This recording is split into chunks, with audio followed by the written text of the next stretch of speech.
It is the day before Christmas in Washington, D.C., where final preparations are underway for the tree lighting ceremony on the White House lawn. We join newscaster Jimmy Olsen as he moves through the crowd outside the fence. Hi, everybody. What a day this is. There's an excitement in the air like you wouldn't believe. Never saw so many happy faces. The holiday spirit is so strong you can almost feel it. Excuse me, sir. I'm Jimmy Olsen, WGBS TV. Can I talk to you for a minute? Sure. How do you like Washington? Great. What do you think of that tree up there? Fantastic. I'm from Oregon, and I know something about trees, and I tell you, that's got to be the biggest Christmas tree ever. Make a great show when the lights go on. Thank you, sir. And you, ma'am, what do you think of all this? Beautiful, just beautiful. I can hardly wait until tonight. It will be almost as beautiful as stars over my home state of Alabama. Thank you, ma'am.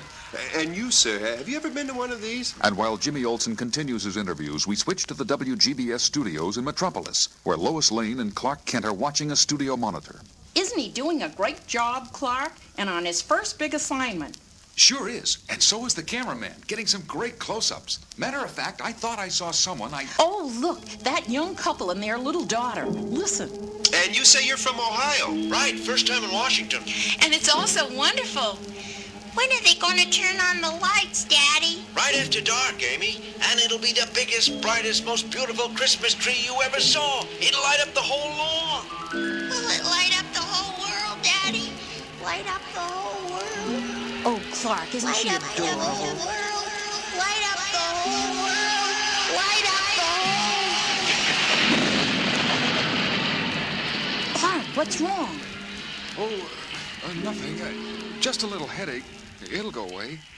Think I'll just go out for a little air. Walk down by the river. But something was wrong, and the Man of Steel felt a deep uneasiness grip his whole being. That face I saw in the crowd during Jimmy's interviews and what the little girl said light up the whole world. Somehow they go together like parts of a puzzle, but I can't seem to make them fit. If only I could remember. And as he walks along, racking his brain for answers that don't come, he sees the UN building ahead and decides to go in and listen to the debate in the Security Council in an overtime session.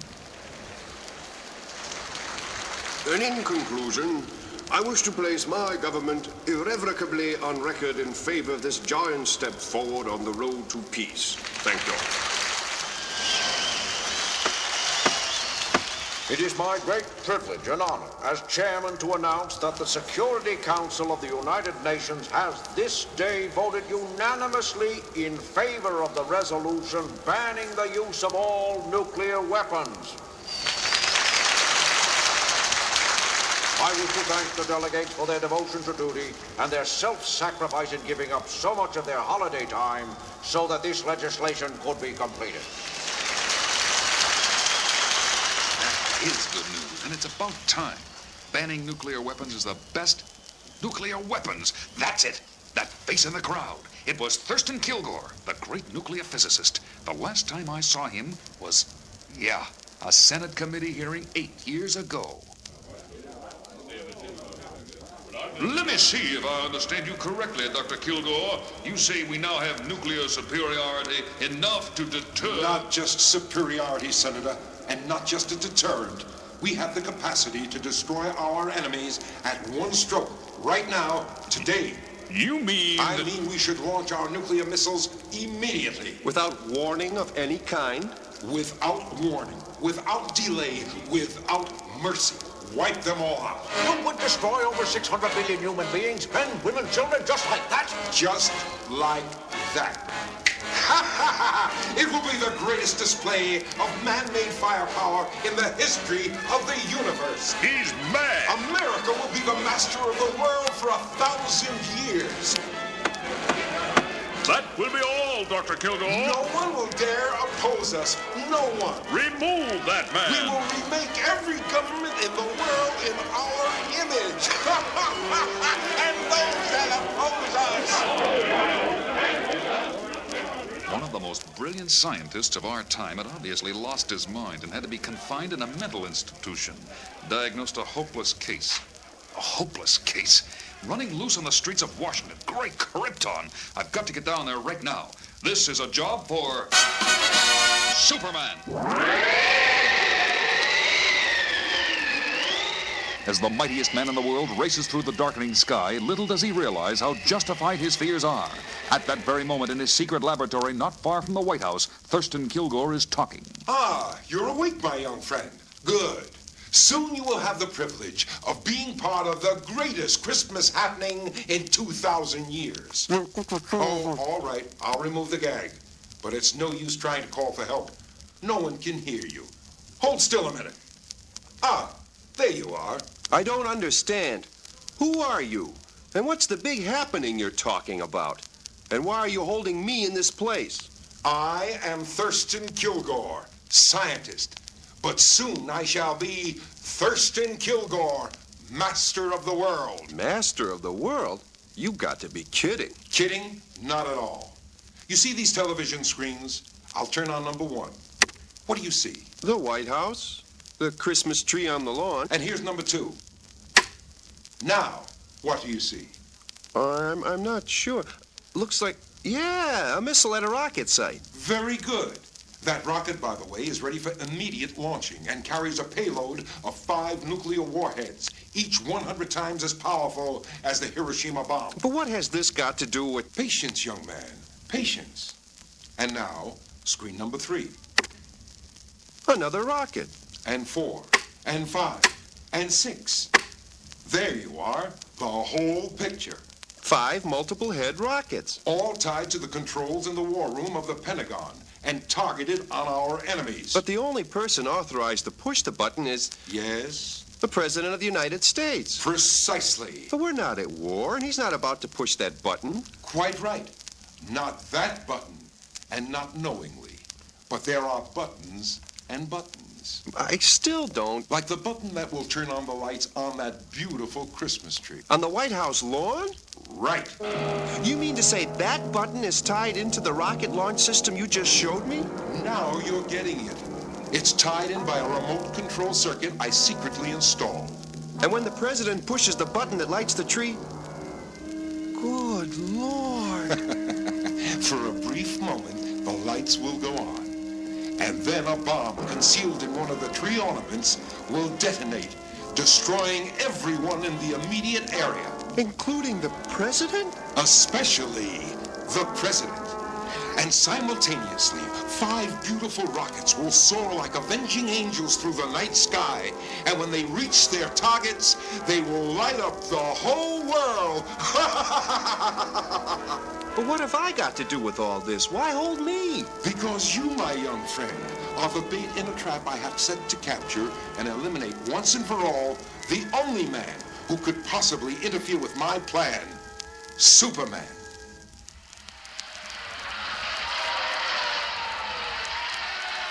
Isn't this exciting? What time will they turn on the lights, Harry? Gee, I don't know. Should be any time now. Will we be able to see the president from here? I think so. We got here early enough to pick a good spot.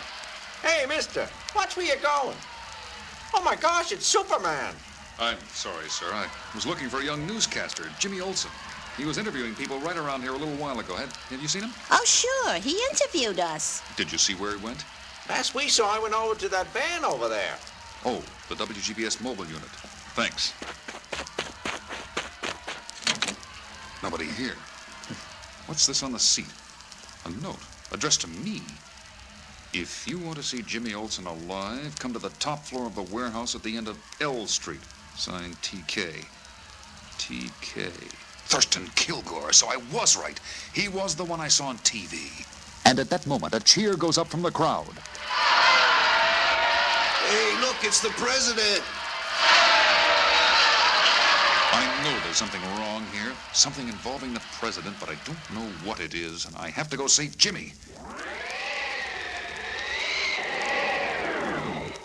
Well, this is the warehouse, but I don't... Come in, Superman. The door's open. Kilgore. Welcome, Superman. Where's... Oh, Jimmy, there you are. Are you all right? So far, but you've got to stop him, Superman. He's going to... Don't worry. I'll take care of him. You'll take care of nothing, Superman. You're through.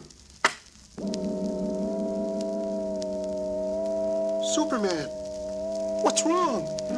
I feel weak, dizzy. And soon you will feel nothing. This machine duplicates the deadly rays of green kryptonite, the only substance that can destroy the mighty Superman. And so I leave you both. In a few minutes, you, Superman, will be dead. And my crypto ray machine will self-destruct, wiping out all evidence of my connection with this place, including you, little Jimmy. If only I could get loose. Ta-ta, both of you. I'm off in my armored car to watch the president light up the world.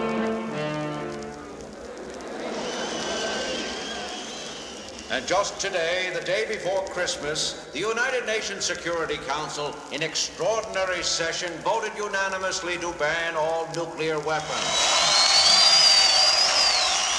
On this glorious night before Christmas, therefore, there is more hope than ever that peace on earth and goodwill to all mankind can become a reality. Come on, get on with it. Get on with it.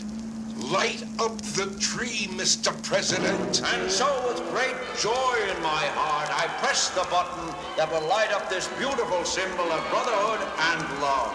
And just as his finger touches the button, the figure of the mightiest man on earth swoops down out of the sky.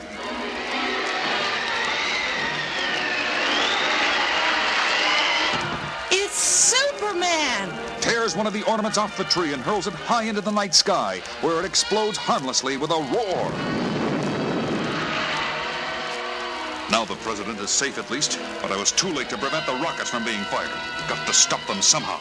And then occurred one of the most incredible events in the history of the world. Crisscrossing the skies at unbelievable speed, a man of steel flies to each of the 5 rockets in rapid succession, changes their course in mid-flight, and heads them on a collision course with the sun, where their death-dealing potential will be fused with the life-giving energy of Earth's great star.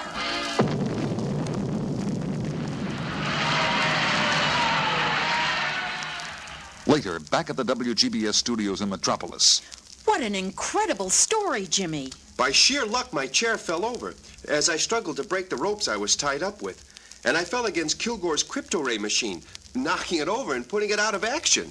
With the rays stopped, of course, Superman's strength returned. And since Kilgore had shown me where the bomb on the Christmas tree and all the rockets were located, I told Superman, and you know the rest. What happened to Kilgore? In a way, I feel kind of sorry for him. The failure of his plan was too much for his twisted mind, and the police picked him up, babbling like a baby on the White House lawn. Clark Kent, where in the world have you been? Well, I hate to admit it, but I was tired and went up to my room for a nap. What did I miss? I go on the air at midnight. Listen, and you'll find out. You're on, Miss Lane. Merry Christmas, everyone.